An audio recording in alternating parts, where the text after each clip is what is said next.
안녕하세요. 꾸준한 영어 테드쌤입니다. 자, 오늘도 늦게 시작하지만 제가 또 재밌는 표현 하나 알려드리고 바로 낭독 시작해 보도록 하겠습니다. 무기력한 상태에서 우리가 하는 말들 있잖아요. 요즘 아무 생각이 없다. 진짜 몰라, 나도 모르겠어. 무슨 생각하는지 나도 아무 생각이 없어. 뭐 이런 얘기 할 때 뭐가 잘못된 건지 정말 모르겠어. 요즘 아무 생각이 없어. 진짜 아무것도 하고 싶지 않아. 굉장히 무기력한 상태일 때 얘기죠. 아니면 너무 피곤할 때, 그죠? 아무 생각 없어. 이럴 때 하는 말. 힌트를 좀 드리면 I don't have any thinking. 뭐 그럴듯한 말이죠, 그죠? 근데 이런 표현보다는 영어에서는 어떤 사물화 시키는 걸 굉장히 좋아하거든요. 마치 물건이 있는 것처럼 그 물건에 대한 얘기를 하는 걸 되게 좋아하는데, 생각이 머리에서 나오잖아요. 머리가 구름 속에 있다라고 얘기하는 거예요. 구름 안에 있으면 왜 아무것도 모르잖아요. 아무것도 잘 분간도 안 되고. 그래서 이제 내 머리가 구름 속에 있어라고 얘기를 하면 아무 생각이 없어. 요즘 뭐 완전 무기력한 상태야. 뭐 이런 뜻인데요. 자, 영어로 어떻게 하는지 볼까요? 내가 뭐가 잘못된 건지 모르겠네. I don't know what's wrong with me.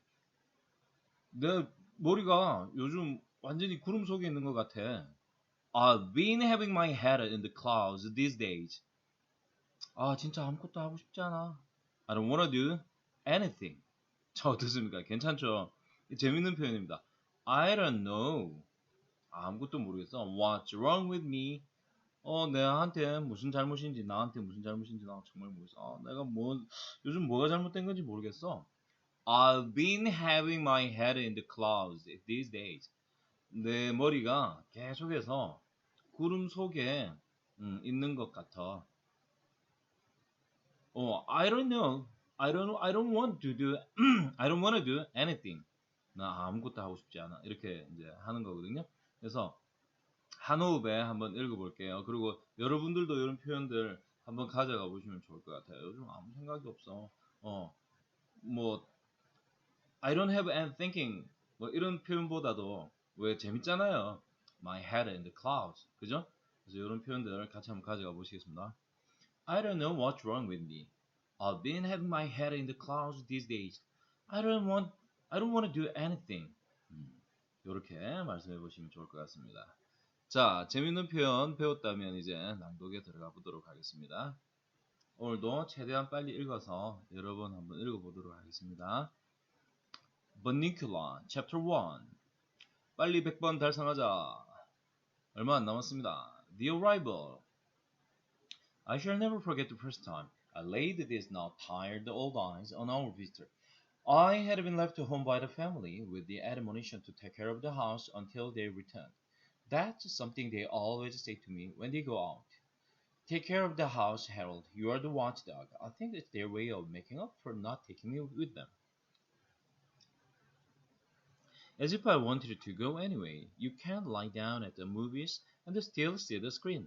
And people think you are being impolite if you fall asleep and start to snore or scratch yourself in public.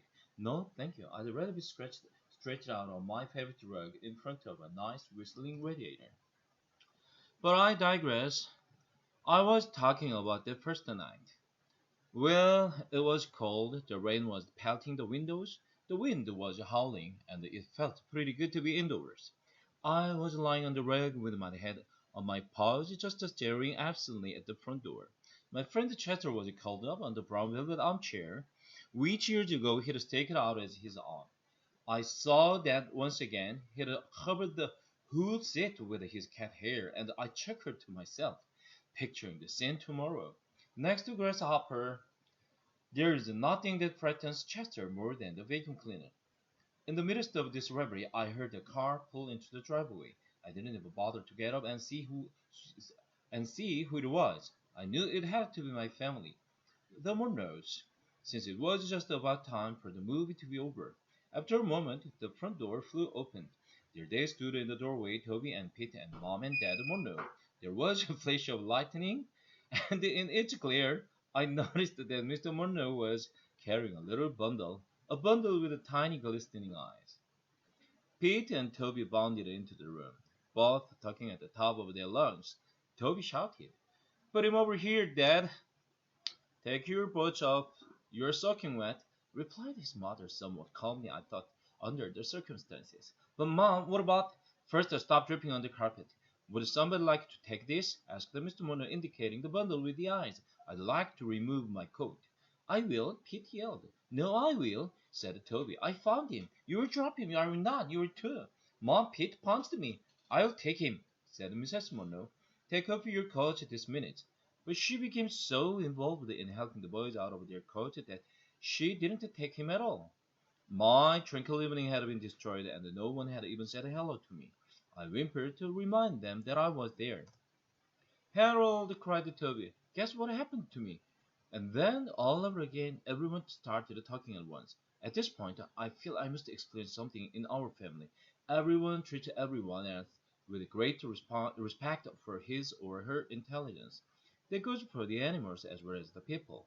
Everything that happens to them is explained to us. It's never been just a "good boy, Harold," or "use the little box, Chester." At our house, oh no, with us it's "Hey, Harold, Dad got a raise, and now we're in a higher tax bracket. Or come sit on the bed, Chester, and watch this Wild Kingdom show. Maybe you will see a little kid," which shows just how thoughtful they are. But after all, Mr. Mono is a college professor and Mrs. Mono is a lawyer, so we think of it as a rather special household, and we are, therefore, rather special pets. So it wasn't at all surprising to me that they took the time to explain strange circumstances surrounding the arrival of the little bundle with the glistening eyes now among us.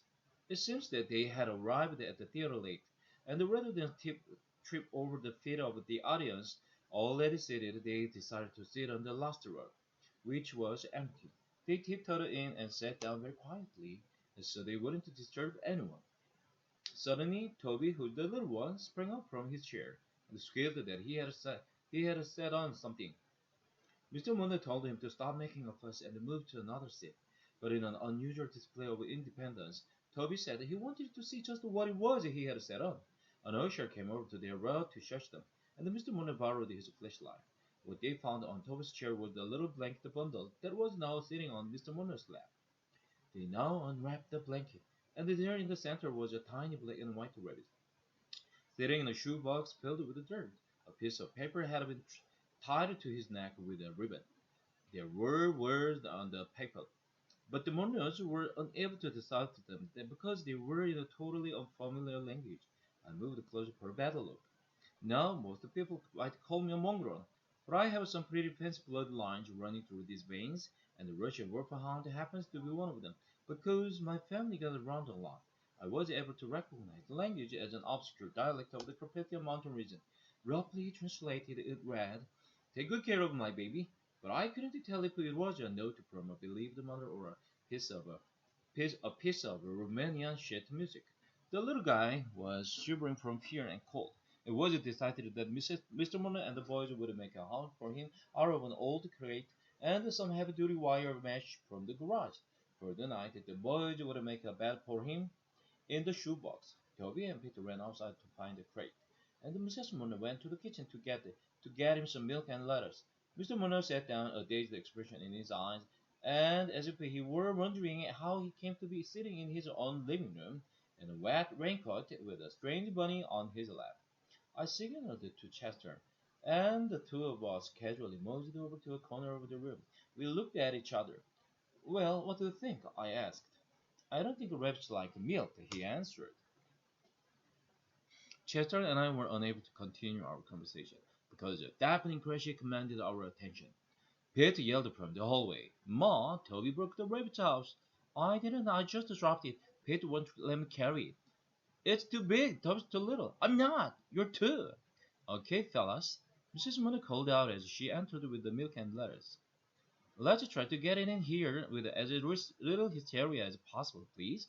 Chester turned to me and said under his breath, "That lettuce looks repulsive.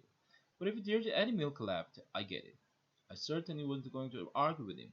I'm a workman myself.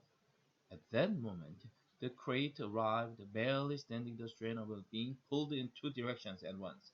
Ma, Toby says he's gonna keep the rabbit in his room. That's not fair. Harold sleeps in his room.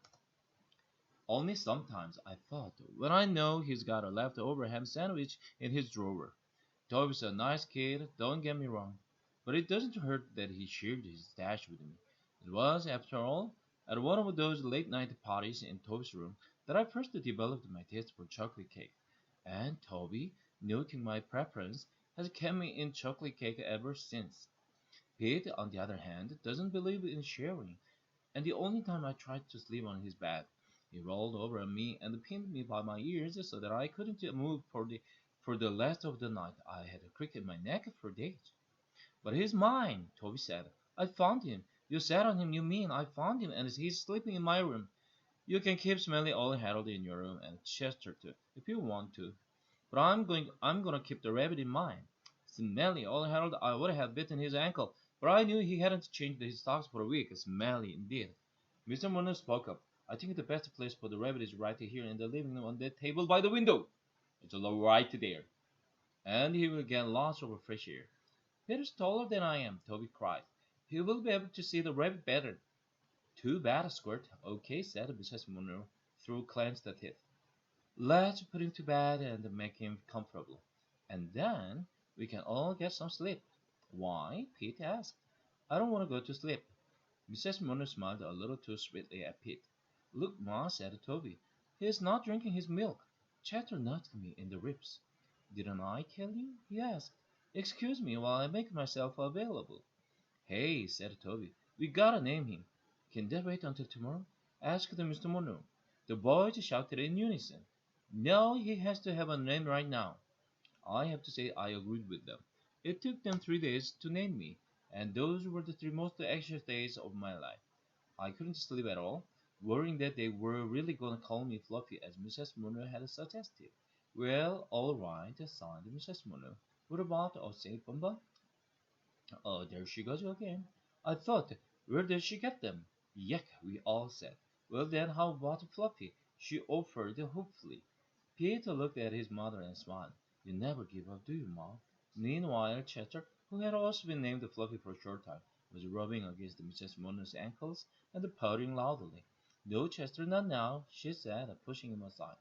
He wants to help us name him, don't you, Chester? Toby asked, as he scooped him up into his arms. Chester shot me a look. I could tell this was not what he had in mind. Come on, Harold, Toby called. You've got to help with the name too. I joined the family with the serious thinking began. We all peeled into the box. It was the first time I had really seen him. So this is a rabbit, I thought. He sort of looks like a Chester, only he's got longer ears and a shorter tail and a motor in his nose.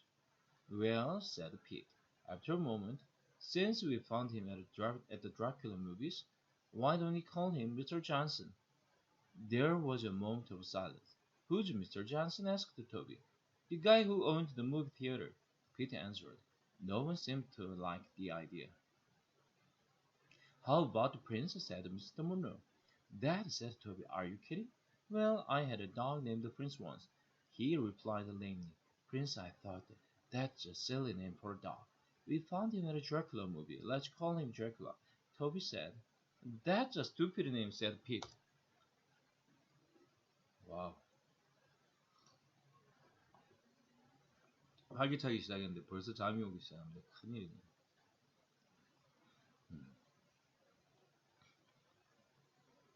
No, it's not. And anyway, I found him, so I should get to name him. Mom, you're not gonna let him name him, are you? That's favoritism, and I'll be traumatized if you do. Mrs. Mona looked in wonder at Pete. Please, Mom, please, Dad, let's name him Dracula, cried Toby. Please, please, please, and with each please, he squeezed the Chester a little harder. Mrs. Mona picked up the bowl of milk and moved toward the kitchen. Chester followed her every movement with his eyes, which now seemed to be popping out of his head. When she reached the kitchen door, she turned back and said, Let's not have any more argument. We'll compromise. He's a bunny, and we found him at a Dracula movie. So we'll call him Bunnicula, Bunnicula. That should make everybody happy, including me. What about me? Muttered Chester. I won't be happy until she puts down the milk. Well, guys, is that okay with you? She asked. Toby and Peter looked at one another and then at the rabbit. A smile grew on Toby's face. Yeah, Ma, I think that name is just right. Peter shrugged. It's okay, but I get to feed him. Okay, I'm gonna put the milk back in the fridge. Maybe he will drink it tomorrow. What about Chatter? Toby said, dropping the pranty cat to the floor. Maybe he would like it. Chatter made a beeline for Mrs. Munro and looked up at her plaintively. Oh, Chatter doesn't want any more milk, do you, Chatter? You've already had your milk today. She reached down, patted Chatter on his head, and walked into the kitchen. Chatter didn't move. Okay, bedtime, said Mr. Munro. Good night, Bunnicula, Toby said. Good night, Count Bunnicula, Peter said sarcastically. And what I took to be his attempt at a Transylvanian accent. I may be wrong, but I thought I saw a flicker of movement from the cage. Good night, Harold. Good night, Chatter. I licked the Toby good night. Good night, Smelly Harold. Good night, dumb Chatter. I drooled on Peter's foot. Mom, Harold drooled on my foot. Good night, Pete. Mrs. Munro said with great finality as she came back into the living room, and then more calmly, Good night, Harold. Good night, Chatter. Mr. and Mrs. Munro went up the stairs together. You know, dear, Mr. Munro said, that was very clever, Bunnicula. I could never have thought of a name like that. Oh, I don't know, Robert. She smiled as she put her arm through his. I think Prince is a lovely name, too. The room was quiet. Chatter was still sitting by the closed kitchen door in a state of shock. Slowly, he turned to me. I wish they had named him Fluffy, was all he said. 와우, 한번 다 읽었습니다. 근데, 오, 미친 듯이 잠이 옵니다. 지금 이 상태에서는 읽어가지고는 오히려 역효과만 날 것 같아서 오늘은 여기까지만 하고 내일 또 읽을 수 있도록 하겠습니다. 오늘은 어쩔 수 없이 여기까지만 하겠습니다.